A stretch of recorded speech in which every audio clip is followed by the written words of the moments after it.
തീവ്രവാദികളാരാ ചോദിക്കാൻ ഇപ്പൊ എവിടെ തിരിഞ്ഞാലും അവരല്ലേ പണിയും കിടണ്ട്. ഇത്ര പെട്ടെന്ന് ഒരു തിരിച്ചടി അവര് പ്രതീക്ഷ കാണൂല. അതവന്റെ വായിലാക്കിന്റെ കുഴപ്പം. എന്ത്? പോയി മോദിനോട് ചോദിക്കാൻ പറഞ്ഞ. ആ അത് പറയണ്ടേ വന്നില്ല. അതെന്താ? പുള്ളി അറിഞ്ഞാ മതിയടാ. എടുത്തിട്ട് അലക്കല്ലേ? രാജ്യത്തിനൊരു അപകടം ഉണ്ടായ കൂടെ നിക്കണവരെ വിശ്വസിക്കാം. നിക്കാത്തവര് തീവ്രവാദികള്. ദൈവമേ, ഹിന്ദു ക്രിസ്ത്യൻ മുസ്ലിം എന്നില്ല. അതെ, എനിക്ക് വിശക്കണ്. ഉണ്ടാക്കി വെച്ചിട്ടുണ്ടല്ല. എടുത്തു തരാൻ പ്രത്യേകം പറയണോ? ഒരു ദിവസമൊക്കെ എടുത്ത് കഴിക്കാം. ഒരെണ്ണം തന്നാണ്ടല്ല. ചോദിക്കാനും പറയാൻ ആളുണ്ടിട്ടാ. നീയാ അല്ലെങ്കിൽ അവളുടെ അപ്പൻ? വേണ്ട, ഞാൻ തന്നെ എടുത്തരാ. ഞാനും അപ്പൂപ്പനൊന്നുമല്ല, പിന്നെ മോദി.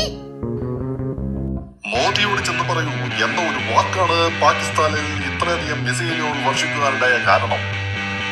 ഞാൻ എടുത്തോളാ, പിന്നെ പേടിച്ചിട്ടല്ലേട്ടാ. ഭയന്നിട്ടായിരിക്കും. ഭയം നല്ലതാ. ഇതിന്ന് എന്ത് മനസ്സിലായി? പ്രധാനമന്ത്രി മാറിയെന്ന്. ഓൺ ദ സ്പോട്ടാണ്.